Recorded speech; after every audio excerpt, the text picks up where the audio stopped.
les beagles martyrisés dans les labos de vivisection. Alors on va pas montrer de dinguerie, d'accord? On va éviter les descriptions de dinguerie. Tout le monde sait ce qui se passe dans les labos de vivisection. Les êtres humains de dans 2000 ans nous regarderont avec dégoût en vomissant, d'accord? Les enfants des écoles humaines de l'an 3023 crieront et hurleront en voyant nos photos, d'avoir laissé faire des horreurs pareilles, juste pour pouvoir faire une version de l'aspirine qui ait un meilleur goût, etc. Parce que c'est ça en fait les résultats de la vivisection. C'est soit pour des recherches fondamentales, et donc c'est genre, bah ils tuent, ils testent, ils noient, ils torturent, et puis ils voient s'il se passe quelque chose. Et c'est vraiment au pif, hein. Et quand c'est vraiment pour du raffinement de recherche, par exemple, pour établir des stats, tel médicament pour que ce soit consommable par un humain, il faut que ce soit dilué 100 fois au lieu de 150 fois, et donc il tue 50 chiens, tu vois, pour une virgule, quoi, tu vois. La plupart du temps, ça sert strictement à rien.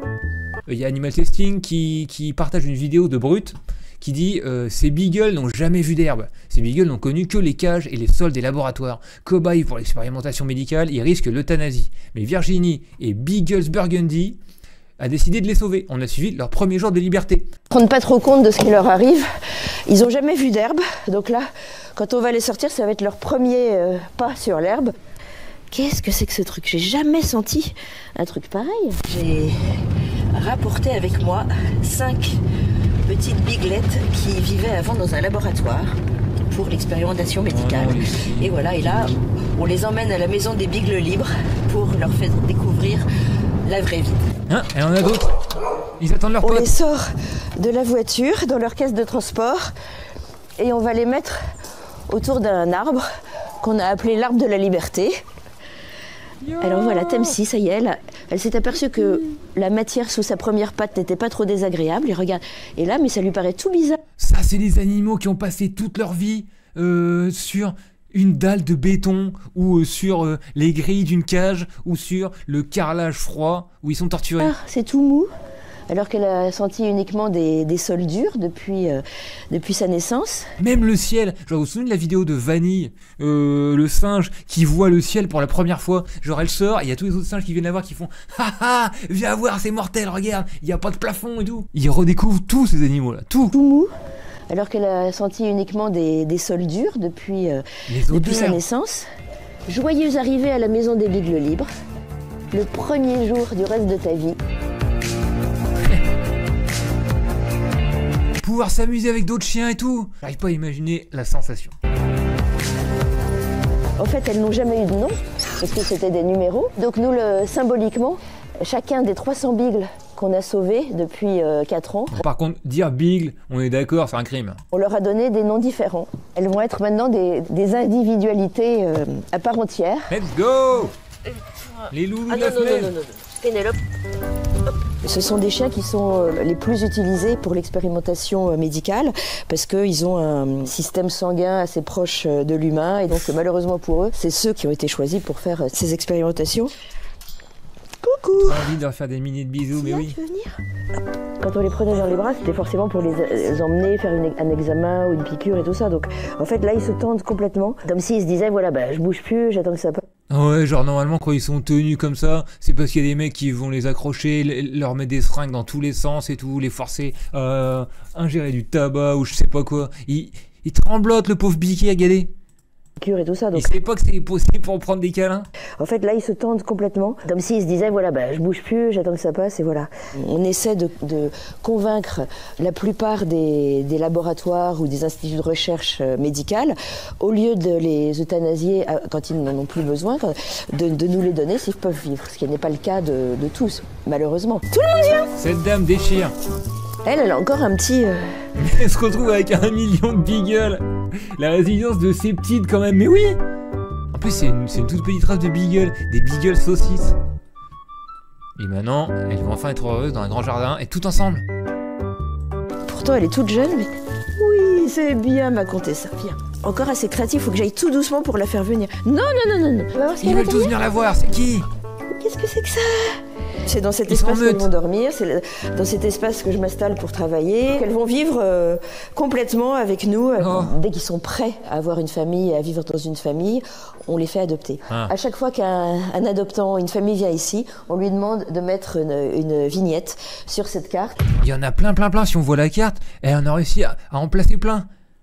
Même un seul, hein, ça vaut tous les efforts de la Terre, ça vaut une vie d'effort. Hein. Mais là, elle a placé des beagles partout. Animal Testing rappelle, donc voilà, il n'y a que 1000 animaux par an qui arrivent à sortir sans être flingués ou sans être euthanasiés, pardon. Il y a 0,05% de ces beagles, comme dirait la dame, c'est l'experte, hein, qui sont sauvés comme ça. C'est triste. Et c'est parti, on regarde le site de l'assaut Beagles of Burgundy. Rendre aux beagles le bonheur qu'ils nous donnent.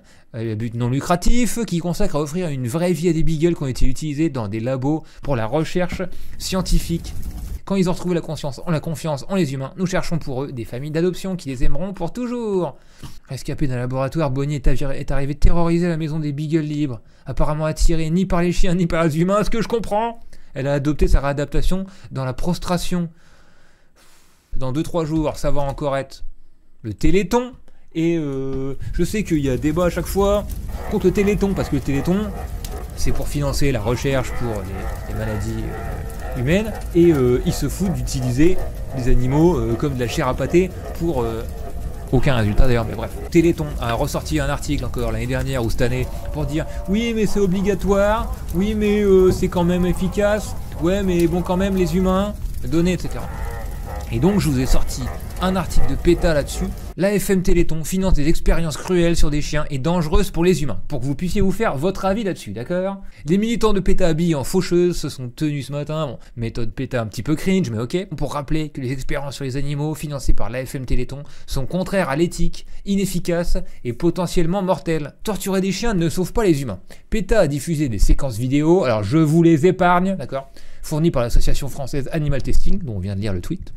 Tourné dans un laboratoire financé par l'AFM Téléthon à l'école nationale vétérinaire d'Alfort, je crois que c'est de Maison Alfort, non, où des chiens sont élevés pour développer une forme invalidante et douloureuse de la dystrophie musculaire canine que l'on ne retrouve pas chez les humains. Dans beaucoup de ces cas, les animaux sont triés génétiquement et même générés génétiquement pour naître malades à en crever. Et donc on teste des différents soins sur eux ou pas. Parce qu'en fait, tu as toute une partie toujours témoin et si tu fais partie de la catégorie témoin, on va même pas essayer de tests sur toi en fait. De nombreux chiens peinent à marcher, à déglutir et même à respirer. Et beaucoup deviennent complètement paralysés avant d'atteindre leurs 10 mois. Un représentant du laboratoire a admis que si le public voyait comment les chiens souffrent, les expériences, qui après 40 ans n'ont pas permis de guérir la dystrophie musculaire, perdraient leur financement. Après des décennies d'expérience sur des chiens handicapés et souffrants, il n'y a toujours pas de traitement permettant de guérir cette terrible maladie chez les humains. Une analyse des études sur la dystrophie musculaire utilisant des chiens a montré qu'il existe de graves biais lorsqu'on essaie d'appliquer les résultats aux humains.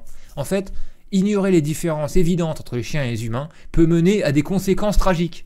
Et surtout aujourd'hui, il y a toute une technologie qui se développe avec des organes artificiels, de la peau artificielle, que ce soit numérique ou que ce soit des trucs de synthèse. Et il faudrait mettre un budget monstre là-dedans en fait. On pourrait parfaitement faire un contre-téléthon où on teste peut-être des méthodes qui vont peut-être marcher. Parce que là, comme le résultat est proche de zéro, on peut commencer à dire ok, on arrête de massacrer des milliers de beagles constamment. On peut quand même, voilà. Sinon, on ne le fera jamais. L'AFM Téléthon lié à la mort de 4 enfants en plus, mais what the fuck? PETA a diffusé des informations révélant que 2 expériences sur des chiens financées par le Téléthon ont été liées à la mort d'au moins 4 garçons de moins de 5 ans et envoie une lettre à la présidente de l'association, Laurence Thienot-Herman, afin de renouveler ses appels et cesser immédiatement de financer des expériences dangereuses et cruelles sur des chiens. C'est fou! Selon des dossiers d'études, l'AFM Téléthon a financé des tests pour un médicament visant à traiter la myopathie myotubulaire, une maladie rare qui, comme la dystrophie musculaire, provoque une faiblesse musculaire, dans laquelle des chiots labrador beagle, âgés de 10 semaines, ont été injectés avec le médicament, tués 4 à 6 semaines plus tard et disséqués. Aucun des chiens n'a montré de signe de toxicité hépatique, mais lorsque le médicament a été administré à des enfants, 4 d'entre eux sont morts d'insuffisance hépatique. Si vous voulez vraiment aider les malades, ne donnez pas au Téléthon. Financez la recherche scientifique qui n'utilise pas les animaux. Les gens du CNRS, mais aussi l'INRA et tout. Ils disent tout le temps, oui, mais en fait, ça coûte cher et c'est pas au point les trucs alternatifs. Il faut un budget pour développer ça. C'est une question politique qui doit se poser, quoi. Soit on veut pas aller là-dedans parce que on trouve que les animaux c'est de la merde et ça ne sert à rien. Et dans ce cas, oui, on va pas mettre de budget là-dedans, on va pas mettre de budget dans développer des méthodes alternatives et on va rester indéfiniment avec des tortures d'animaux. Soit on fait le choix politique entre nous de se dire, ok, les gars, Jean-Marc, on s'est rendu compte que les animaux souffraient, on arrête de déconner maintenant, on met peut-être un peu d'argent pour faire autre chose, tu vois. Mais faut le décider, quoi. Il est grand temps que la FM Téléthon cesse de financer ses expériences sur les chiens, contraires à l'éthique et inefficaces, et appelle les laboratoires impliqués à libérer les animaux survivants, sinon on va le faire nous.